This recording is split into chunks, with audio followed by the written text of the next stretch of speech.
nobody, no matter how powerful they are, no matter what they have or what they own or what they drive, can stop God from bringing you out. That's right. And even though Pharaoh saddled up 600 chosen chariots and decided to go get them and try to drive them back, he could not drive back what God had loosed. And there they stand at the Red Sea with Pharaoh chasing in behind them. And when Moses stretched forth his staff, when he stretched forth what he had, the wind started blowing and the waters went hither and thither, and they walked across on dry ground because it was time for the wine to come out. In the same year, the first time I made my first trip to the motherland, to the land of my ancestors, when I first got off the plane to hear the gentleman say in a deep African accent, "Welcome home," was absolutely staggering. And it was amazing because in that same year, I made my first trip to my spiritual ancestry, to Jerusalem. It was the first time these old West Virginia feet had walked down cobblestone streets and smelt bread baking early in the morning and watched Jerusalem open up and come to life, much as it would in the days of Christ's time. And I searched it through. I went everywhere I could go. I went down to where the pool of Bethesda is thought to have been. I went down to the Sea of Galilee. I set my feet in the waters of the Jordan. And I went to a place called Megiddo, where Armageddon is supposed to be, leaped out of the car over in Jordan and ran out in the mud to stand and look around at the amphitheater, a natural amphitheater of mountains all around, just to see what was going on. I went in the Temple Mount, which is now controlled not by the Jews, but the Muslims. And they told me to take off my shoes as I went in there, and I went inside the Temple Mount and had the experience of walking up into what would have been the holies of holies, only to find Abraham's rock, the place where he would offer up Isaac. And it was then that I realized that the Bible isn't wide, it's deep. That the same place that Abraham offers up Isaac is in the same area where Christ is to be crucified. So it's not about going from place to place, it's about digging deeper. So you stand in a contemporary place with a contemporary shovel and dig your way through the epistles and dig your way into the prophets and dig your way into the Old Testament, because the history of our faith is in layers. I walked down to the Wailing Wall, where all the Jews go to pray, and the rabbis stand in front of the Wailing Wall and rock back and forth, placing their prayer requests into the crevices of the rock and rocking back and forth. They rock back and forth. I asked the guide, why are they rocking back and forth? They said, because they believe that God is a moving God. And if you're going to come into his presence, you have to be moving in his presence, because God is always moving. He's always rocking. He's always doing. And I said, can I go? And with the women on one side and the men on the other, I came to the Wailing Wall and had the most amazing experience. I burst into tears, because the Wailing Wall is the last remnant of Herod's temple. The Wailing Wall is reminiscent of Solomon's temple. And when I looked at the faith of so much history, layered and still standing there in the rock, and I'm standing at the rock. I'm standing at the rock where Jesus has stood. I'm standing on the spot where the threshing floor of Ornan was, where Solomon's temple was, where all of history had collided in that moment. And I just started crying. And I'm surrounded by Jews, and they're watching a Christian cry at their Wailing Wall.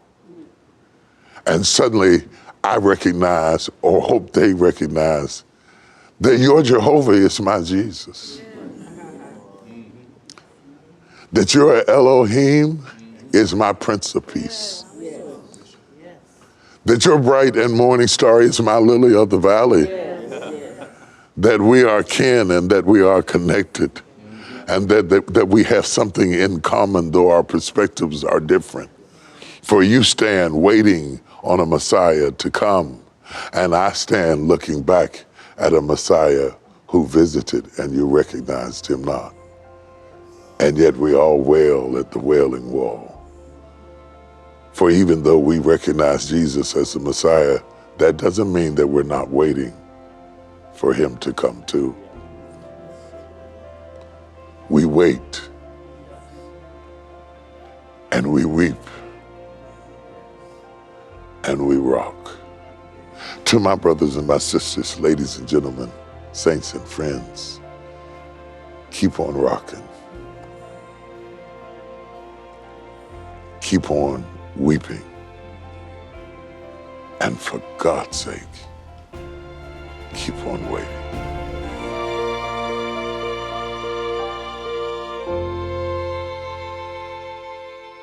The thing that separates wine from anything else that you might drink, like Kool-Aid, water, or anything else, is that wine making is a process that could take years. And sodas and drinks can be made very quickly, but wine takes time.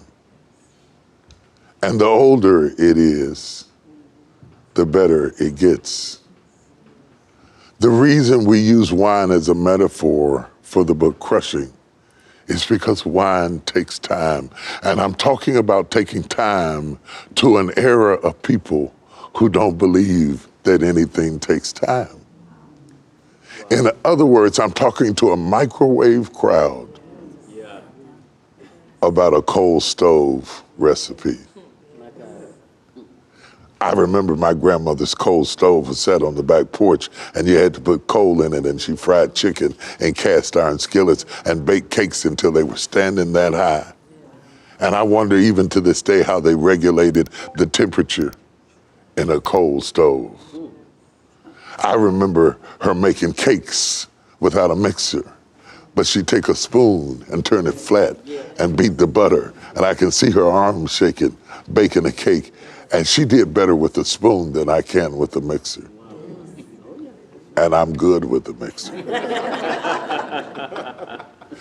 Grandma knew that the best cakes took time. And she was willing to put in the time and the effort and the sweat to get the cake to rise to the place that it needs to be. And so it is with the wine. Winemakers know that good wine takes time.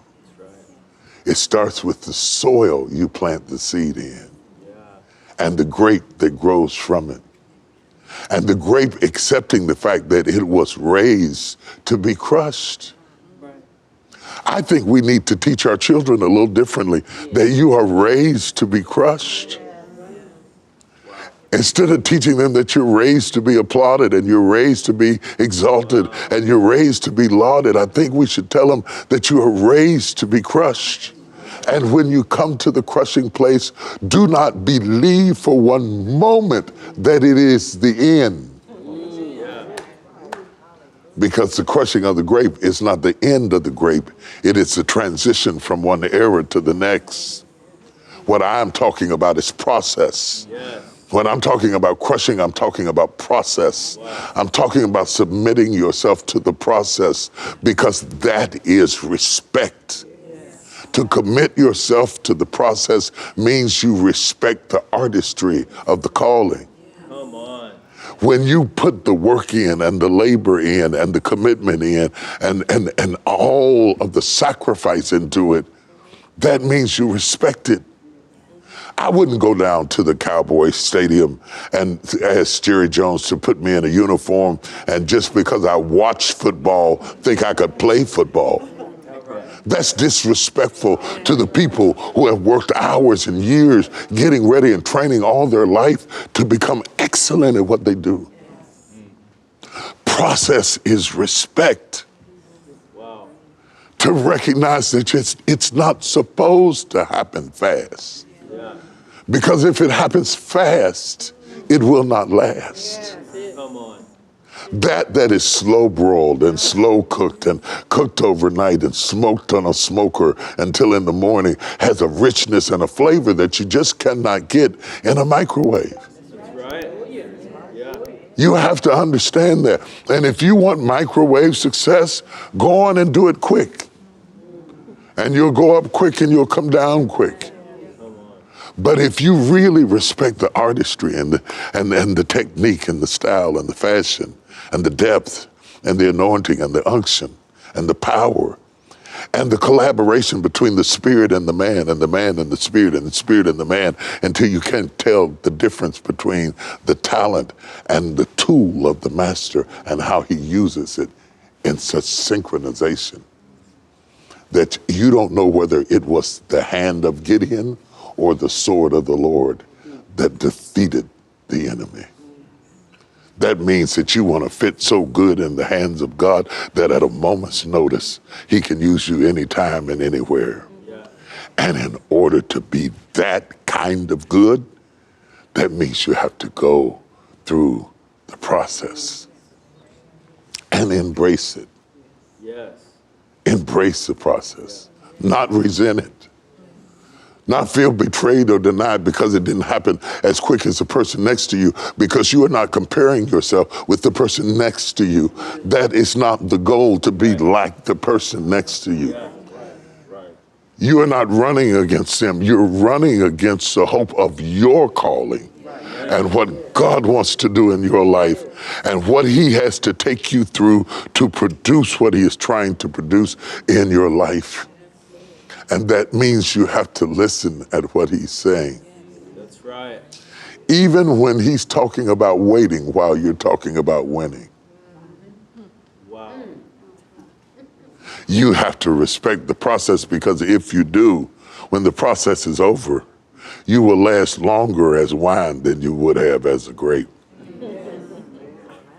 It's amazing when you start talking about the life of Joseph and all of the turmoil that he went through, and how his father made him a coat of many colors, which was really prophetic to him becoming the Prince of Egypt. It was also prophetic to the multiplicity of a God who is able to love all colors and kinds and stitch them together and make one garment and become the dwell amongst us God. And Joseph wore his coat, and his brothers stripped him of his coat. They stripped him of his coat, but they couldn't strip him of his calling. They threw him in a pit and they said he was dead.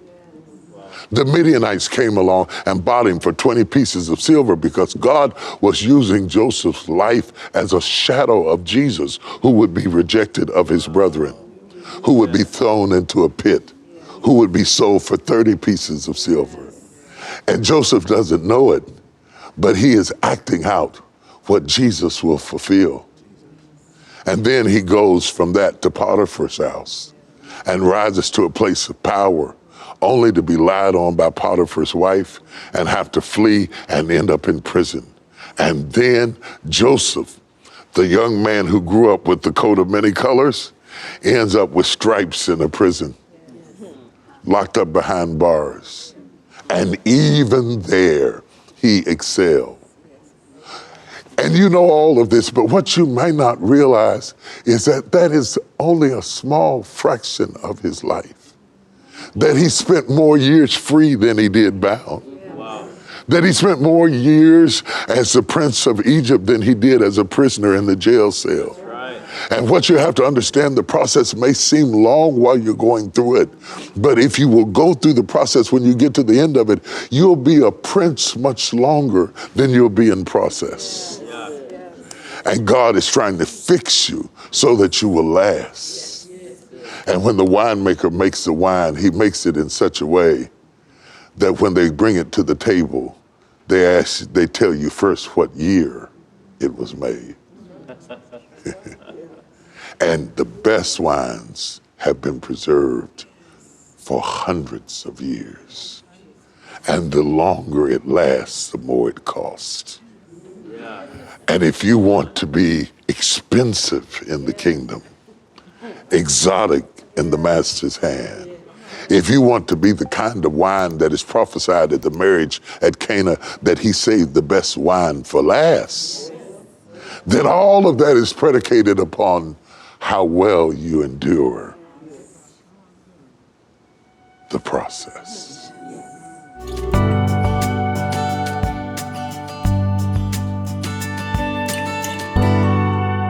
When God sends Jacob's family to Egypt, it is not just to get bread. It is not just to get food. He is trying to transition a family into a nation.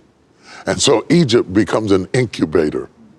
It becomes a womb where God turns Jacob's family, big family though it was, 70 people, into millions of people. And he fermented them through the slavery of Egypt. The atrocities and the abuses and the 400 years of agony was how God incubated them. So they go into Egypt, a family wanting bread, and they come out of Egypt, a nation carrying gold. Do you hear what I'm saying to you? Yes. In order to turn family thinking into nation mentalities, it takes time. It takes time. 10 generations went past. So many generations went past that they had forgotten how to worship their God because they had so assimilated into the culture of Egypt that much of their understanding of who God was had drifted away. But with the limited residue of faith that they had left, they cried out unto God, and he still heard them. Though they had forgotten what Abraham had taught them and what Isaac had shown them, and Jacob had long since been buried, he still heard them. I know he did, because he told Moses, I have heard the cry of my children, Israel. Go down there and tell Pharaoh to let my people go. You talking about time's up? That was God's time's up. That was God saying, the process is over, the fermentation is completed, the wine is made, and I'm ready to bring it out. And when God gets ready to bring you out, nobody, no matter how powerful they are, no matter what they have or what they own or what they drive, can stop God from bringing you out. That's right. And even though Pharaoh saddled up 600 chosen chariots and decided to go get them and try to drive them back, he could not drive back what God had loosed. Yeah, that's right. And there they stand at the Red Sea with Pharaoh chasing in behind them and mountains surrounding them. And they think that they are in a place of hopelessness and despair because they can't swim the Red Sea and they can't escape across the mountains. And the horses are coming faster than their feet can run.